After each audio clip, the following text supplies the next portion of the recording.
The kufr is to conceal. So the one who's grateful is revealing their blessings. The one who's ungrateful is concealing them.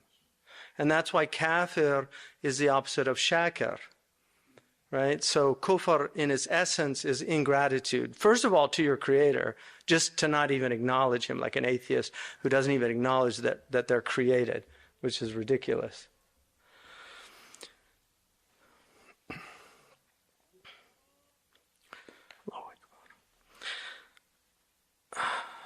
أي تغطيته ومنه دابة شكور.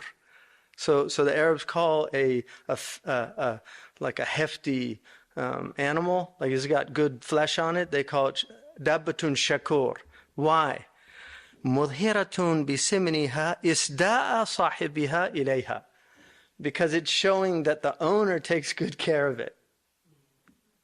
So when you're grateful, you're showing that you appreciate what Allah has done for you.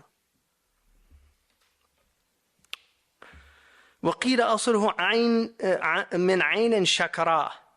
So the Arabs say له عين شكراء ممتلئة. فالشكر هو الامتلاء من ذكر المنعم عليه. It's to be filled with the remembrance of the one who has blessed you. ومن هذا الوجه قيل هو أبلغ من الحمد.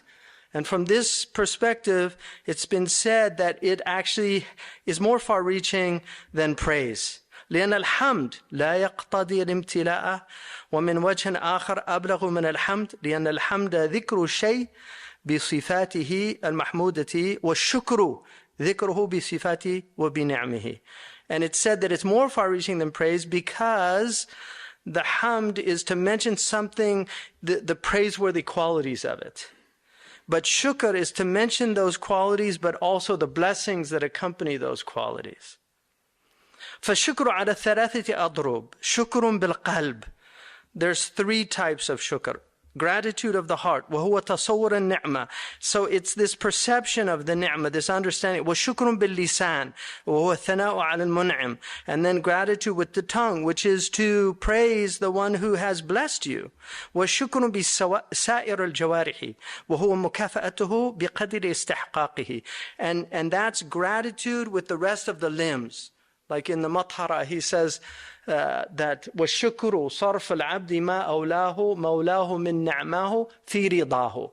That shukr is to expand what has been given to you of blessings in things that please the one who gave that. So, if you give somebody money to use it for something positive and then they just go waste it, you feel like they were ungrateful in terms of the blessing they were given. And that's why on Yom Al-Qiyamah, I think probably the most difficult thing for most of us, if not the vast majority of humans, is the human potential that Allah gave us and the fact that we never really exhausted it. We have this amazing human potential, the intellect. Like you can learn so many things, you can do so many things, and yet we squander all that. وهو أيضا باعتبار الشاكر.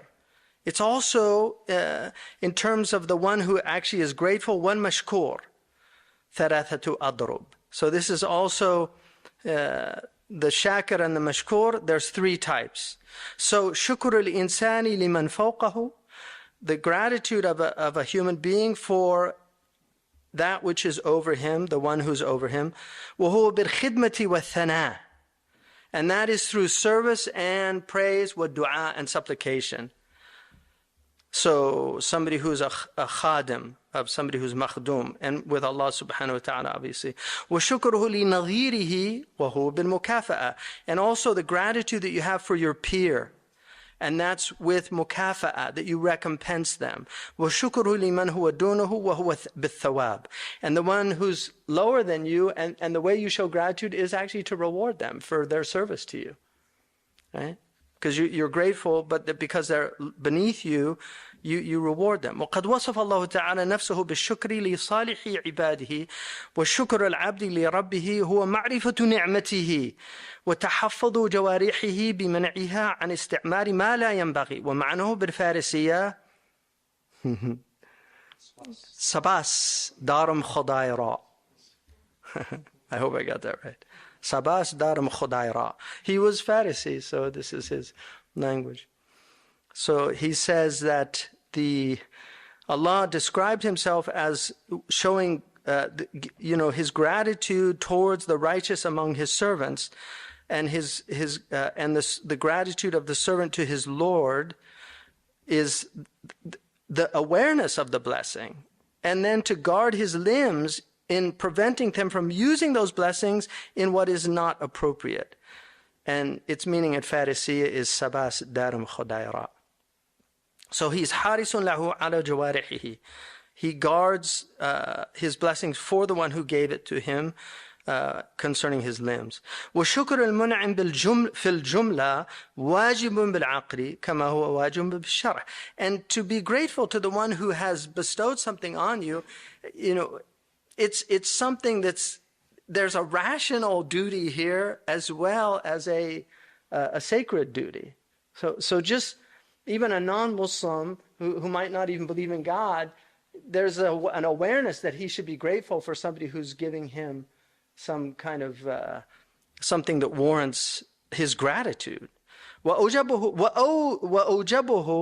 شكر الباري تعالى ثم شكر من جعله سببا لوصول خير إليك على يده. So the most the one you're most obliged to have is the gratitude of the Creator, and then the gratitude of one who من جعله سببا لوصول خير إليك.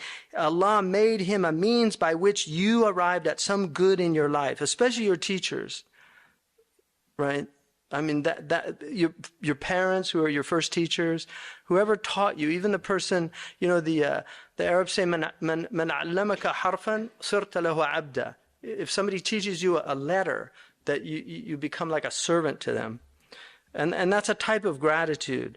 ولهذا قال عليه الصلاة والسلام لا يشكر الله من لم يشكر الناس. They have not shown gratitude to Allah, those who have not shown gratitude to people, to the means. وقال عليه الصلاة والسلام اشكر لمن أنعم عليك وأنعم على من شكرك فإنه لا زوال لنعمة إذا شكرت ولا دوام لها إذا كفرت.